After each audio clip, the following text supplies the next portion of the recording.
We know that in KwaZulu-Natal and eThekwini there was some issues with the Auditor General having to withdraw his team because of violent threats and threats to their lives. What can you do to help that situation?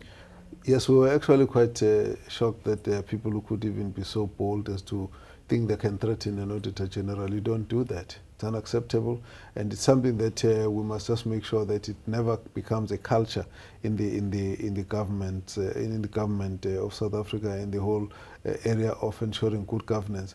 So from where we sit, we have actually communicated with all the stakeholders. We had a meeting, a discussion amongst ourselves, Minister of Police, Minister of Treasury, Finance, Minister of Public Service and Administration, and we agreed that we'll be able to give whatever support is needed by the Auditor General. We met with the AG. We've also communicated with the Premier and the MEC of Kokta, as well as the mayors, particularly this one of eThekwini.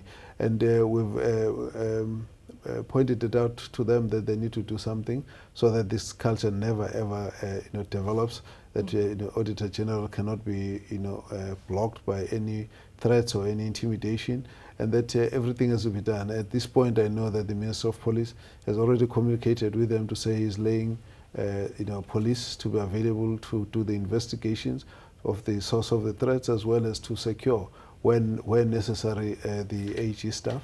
And the mayor has also assured me that she has done everything, because, as you know, when there was this issue of intimidation, we don't know where it came from, whether it was staff or outsiders, but certainly we're saying whoever it is, they just have no chance that they can get away with that.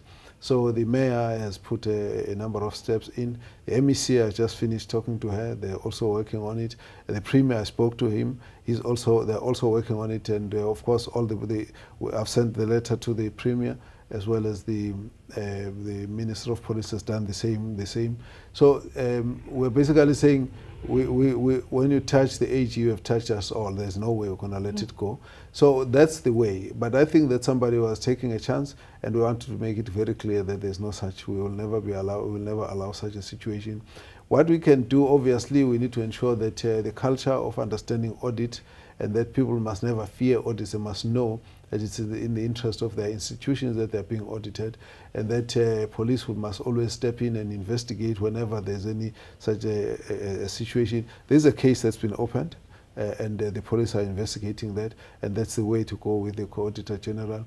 And then we've got our teams who are ready to step in to give support, whatever support. We just wait for the AG to say what other additional support they would need in this case. As you'll know, AG is not like they were auditing. They just needed to do certain work in terms of assessing documentation ahead of time, so that when they do the audit, it's not difficult. Whatever it was, though, it's Auditor General's work that they were doing.